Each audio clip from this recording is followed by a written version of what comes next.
everybody, it is Professor Parrish and welcome to English 122 for this summer. I am so excited to have you as a student. This is my favorite class to teach in the summer here at SIC, and maybe my favorite class to teach here at SIC in general. Essentially, English 122 is a capstone class. It is, for many of you, the last English class you will have in college, so I try to make it the most fun final English class you can possibly have, and we're going to go through a lot of different things. This class is creative, it's analyzing, it's exciting, but it goes by very quickly in the summer. So since we only have each other for 8 weeks, these lecture videos are going to be posted each week to help you understand what we're doing in class each week, to make sure everything is organized, to hopefully help answer questions if you have them, and to go over a lot of the notes and things that we're talking about as a whole each week. So I'll be down here in the corner talking to y'all each week, but let's talk about this course. So if you clicked on the Beauty and the Beast icon, then you got to this class here. You will notice that we have a course instructor page, MLA citation presentation, and then each week is split into modules. Now, you can definitely do the assignments link over here, but I would advise not to. I don't like the assignments link and how Canvas does it because it just puts all the assignments in a big row and you have to figure out like what assignment goes with what week, and that's confusing. So what I like to do instead is go by modules. So we're going to talk about the course information module and week 1. These are the two we're going to talk about today. And each week I'll post a lecture video talking about each subsequent week as we get to it. You'll notice week 2 will be opened by the time you look at this video. So if you want to work ahead, you can. I would advise you, I usually open up, and you'll notice this as you scroll down, I usually open up weeks 1 week ahead of time. And the reason I do that is in case if you are going on vacation or you know you're going to be out of town or you need to work ahead, this will allow you to work a week ahead and get things done before you go, right? The only thing that won't be published probably the week that you're gone is that lecture video. But if you have questions, you can always go to the inbox icon here or get onto your Falcon Mail and send me an email, right? But I usually post a week ahead, and if you ever need something opened even more in advance, then just let me know. But I usually just do 1 week ahead so it's not confusing, all right? But let's talk about the course instructor page. This is just information about the class. So as far as the class goes, you can see my extension on here. My office hours in the summer are Wednesdays and Thursdays. I'm not usually on campus outside of Wednesdays and Thursdays. I do try to check my email throughout the week, but you know, it's summer, so we're always doing things, so it's not always guaranteed. But Wednesday and Thursday, I will be answering your emails. So if you email me on those days, I will get back to you very quickly. You can see the textbooks that we have here. This one textbook, the one that says literature that's white, that's really the only one you need for the class. The other textbook is optional. It's one that we use in English 121, so if you still have it from 121, you can keep it. It's just mainly to be there as a supplement for grammar and mechanics if you need it, but the white literature textbook is literally the only one you need. The other one is just optional. And you can see my stuff about myself down there in the paragraph below. So yeah, the only correction to this is, and I'll actually change it now, is it should be just June 5th to July 27th. So those dates have changed a little bit from last year. But yeah, so as far as the class goes, I'm really excited about English 122. I love English 122. It's a lot of fun. And so what I recommend is you can go to the syllabus page here. The one out here that says syllabus, and we're going to look at the syllabus before we touch on the week's worth of assignments. So yeah, you can see my extension, my email, as well as my office hours are listed on here. I'm not going to read out everything on the course outline. You guys can read if you want to, but essentially the idea is that we are continuing from English 121, all the writing skills you learned in that class, and now we're applying it to literature. We're applying it to short stories, to poetry, to drama, and to research. So this is going to be kind of a capstone class to fully flex out your skills as a writer. And if you've made it this far, yes, you are a writer. I will not accept otherwise. I have a lot of students tell me, they're like, oh, I'm not that great of a writer. I'm like, if you've made it to English 122, you are a good writer. Everybody has strengths as writers, and everyone has things they can improve upon as a writer. There's no such thing as perfection in writing, only progress and process. So as far as the schedule goes, you guys can kind of see the schedule down here. It's got our literature textbook that's listed right here and the, as you'll note, optional handbook. The basic breakdown is that we're only here for 8 weeks. So we got a lot of ground to cover in 8 weeks time, but it'll be all right. As far as plagiarism goes, please do not use AI. Please do write your own stuff. Like, I will say it is very easy now for instructors we have AI detectors on the plagiarism software that we use for papers. Don't give yourself a 0 because you decided to take a quick shortcut. And plus, I'm going to see your writing in discussion forums, in the other assignments that are outside of the papers themselves. You develop habits and a tone as a writer that if suddenly your writing style completely changes, I'm gonna notice it. So don't do that. But we had a lot of people use AI last semester and it didn't go good for them. So just make sure you don't do that yourself. Write your own stuff, basically. But as far as the grades go in the class, I try to make this class as balanced as possible. There are a lot of points available, and that is to serve as a cushion for you. So if you get sick one week or if you can't turn in an assignment, it's not going to be the end of the world. Now, I say that the papers themselves are worth a considerable amount of points. So do please try to turn in the papers when they're due. But as far as like the exams, as far as the online assignments go, the discussion forums, you're able to miss 1 or 2 of those and still be okay. But the papers are pretty important. But you can kind of see a breakdown of those here. Now, I am a stickler about one thing as an instructor and one thing only, and that is deadlines. I do not accept late work. You have an entire week to complete the assignments for the class, which is plenty of time. So, and you have up to, several weeks to complete the assignments for the papers. So, because of this, I don't accept late work for credit. Now, the only exceptions are for things that are outside of your control. So if you have a family death, if you are suddenly in the hospital, if something crazy happens, you need to communicate with me and tell me ASAP so we can work on a one-on-one basis. But if you just forgot, or if your internet went out on Sunday night and you procrastinated and waited to the last minute to turn something in, I'm not going to take it late. So I'm a very big stickler about that because it's a responsibility that you just have as a student to meet deadlines. So if you have to have a Wi-Fi hotspot, if you have to go to a library, if you have to go to a friend's house, whatever, just have a backup plan in place. I have students sometimes email me on Sunday. They waited until the last minute to do the assignments, and then they're suddenly like, oh, my internet went out. And I'm like, should have done it earlier.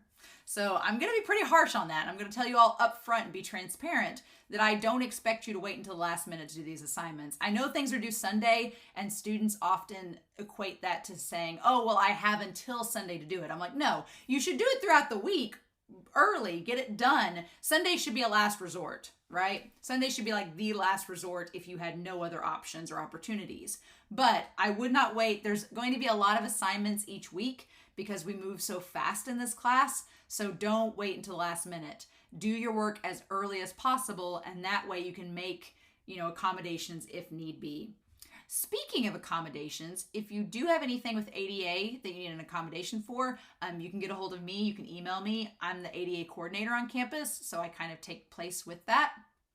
And then we have some supplementary info at the last page here talking about the class. So, yay. So that's the syllabus. Again, my big thing is just I'm a stickler about turning stuff in on time. Now, we're going to go over week 1. Module guide for this is right here. I would check out the module guide each week. I'm going to post the lecture videos right here once I get done recording this.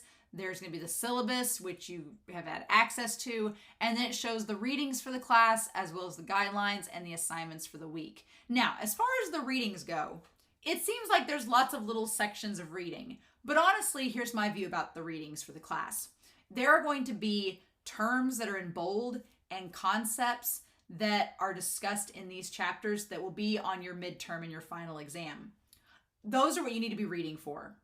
And then we'll talk about them in class. We'll talk about them in the lecture videos like for next week.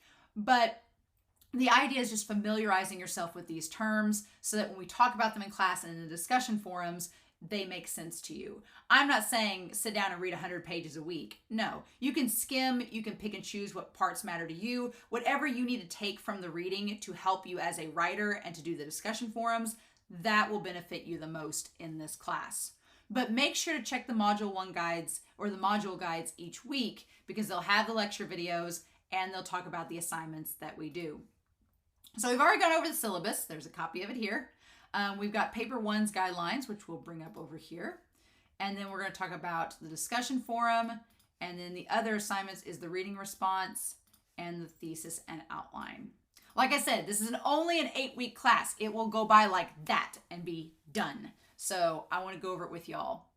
As far as the paper 1 guidelines, the very first paper we are going to write about is short story. And I love fiction. I love short stories. I'm not much of a nonfiction person myself, but some people are.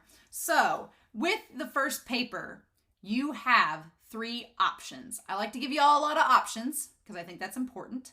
I like to offer a creative writing option, an analysis option, and an analysis outside of the textbook option. So you get 3 choices for paper 1. This paper has to be at least 3 pages long, mind you, 3 pages. It can be longer, but it has to be at least 3 pages and should be in an essay format. And then if you have to, you should cite your textbook on a separate page at the very end, as well as any optional sources that you use. And it must be on a separate works cited page with in-text citations for your sources. The only exception for the in-text citations is if you choose option 1, because if you're writing your own story, you're not really citing anything, but I still want you to cite your textbook at the end just for practice. All right, so option 1 is you construct your own short story utilizing these 7 elements of short story that we're going to talk about in our textbook, which are character, plot, setting, style, tone, theme, as well as point of view. So those are the 7 elements of short story that we're going to talk about throughout this semester, and your short story that you construct should utilize all of those, right? That's option 1. If you're a creative writing person, you're like, oh, I want to write my own short story. That's option 1 you can do for this class, for paper 1. But if you're not a creative writer and you're like, oh, I don't want to do that, then you have 2 options. You can either analyze and review a short story that is not in our textbook, or compare and contrast 2 or more stories from chapters 1 through 14. So you can either pick a short story or piece of fiction that is not in our textbook to analyze, or you can compare and contrast 2 short stories between chapters 1 and 14 that you've chosen yourself, right? Those are your options. So I've had a lot of students say that they like all 3 of these options. It just kind of depends on what you want to do. As far as it goes for grading, I grade on having the introduction and conclusion, grammar and spelling, the analysis and content, and the formatting and page length. And everything is due on time for a grade. So your thesis statement is due June 11th.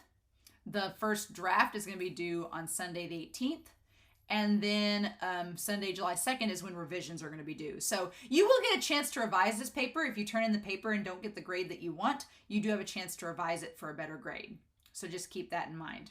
But if you have questions about the paper 1 thesis and outline, which is this assignment here, please feel free to email me. Basically, what I want to know in this thesis and outline assignment for paper 1 is, what are you going to write about? Which option are you choosing? And tell me a little bit about what you're writing about. And then I also want to know, what is the basic outline of the paper you're creating? And what I mean by basic outline is, as you're writing, you have a framework, right? So you know you're going to have an introduction, you know you're going to have a conclusion, but what are your points going to be about? What are you going to talk about in your paper? And I just want something very skeletal. I do not want a draft. Do not give me a draft. No, your draft is going to be what you turn in. I want a skeletal, bullet point, Roman numerals, however you want to do it, outline that shows me what exactly you are writing about. And it's just to give you an outline and an example that you can build off of. What I'm trying to avoid with this assignment is the 2 a.m. day of writing syndrome. My brother is notorious for it in college, and it drove me crazy. But that is when you wait till the last day to write a paper. You sit down at your computer screen at like 2 a.m. and you're like, I have to write a paper in 3 hours and turn it in. And then you just cram. That is how a lot of people perform under stress, but the paper you end up writing is not often good. So I want you to at least have an outline so that if you get stuck as you're writing your paper, you can look at that outline and go, okay, I know what my points need to be. I just need to write about these points and then connect it all together. Does that make sense? So if you have questions about that, please let me know. But there will be an upload button here that will let you upload that thesis and outline. The reading response is when you take some stories from our textbook. You can choose a story from pages 6 through 13, a story from pages 29 through 68, and then a story from pages 75 to 114, and you're going to answer some questions about those 3 short stories. And the reason why I want you to choose between these short stories to read is, 1, they're not that long, but 2, I feel like reading one of these short stories, or in this case, these 3 short stories, will allow you to get an example of how people construct short stories that will help your own analysis and your own writing. The good news is that these short stories that you are analyzing and answering questions about, if you like 2 of them, you can do your paper on 2 of them. So if, for example, you read The Fox and the Grapes and A Worn Path, and you're like, I really like these 2 short stories, I kind of want to compare and contrast them, you can do that in your paper, and this will give you a great opportunity to go ahead and be brainstorming ideas of what to talk about with each one. Right? That's kind of the purpose of this assignment as well, is to give you ideas possibly for your own paper if you're not doing the creative writing option. So that's reading response number 2. And then finally, we have the discussion forum. Now, the discussion forums are worth 40 points. They're worth a lot of points each week. Do not forget them. Essentially, you have some questions each week to answer. The answers to the questions are worth 20 of the 40 points. The points are based on grammar and spelling, and if you adequately answer the questions. And then you need to respond to at least 4 of your peers. And each peer response is going to be worth 5 points. So another 20 points, which equals 40. Now, everything is due by Sunday, so the peer responses, what I'm looking for with those, they're worth 5 points each. I just want to see that you are communicating with your class. Don't just write, I agree, or yeah, as your answers. I've had students do that. I want you to actually communicate with your class. Like, I think this is a great opportunity. Even though it's an online class, you may meet these people face to face at SIC's campus. So, this is a great opportunity to meet people that you can connect with, that you might see in future classes, and to talk about the stuff, because we're going to read some interesting stories. So it's a cool chance to kind of geek out and talk about the stuff that you read and whether you liked it or not, right? So week 1's discussion forum is talking about like your major, why you're taking English 122, your biggest strength as a writer. Yes, you have one if you've made it to this point. What you hope to improve on, and then what is your favorite text. It can be a movie, it can be a novel, it can be a drama, etc. So that's the discussion forum for the week. As I said before, if you have any questions at all, feel free to email me and ask. But we only have 8 weeks, so it's going to go by very quickly. But like I said, don't procrastinate, work ahead, be diligent, and ask questions if you have them.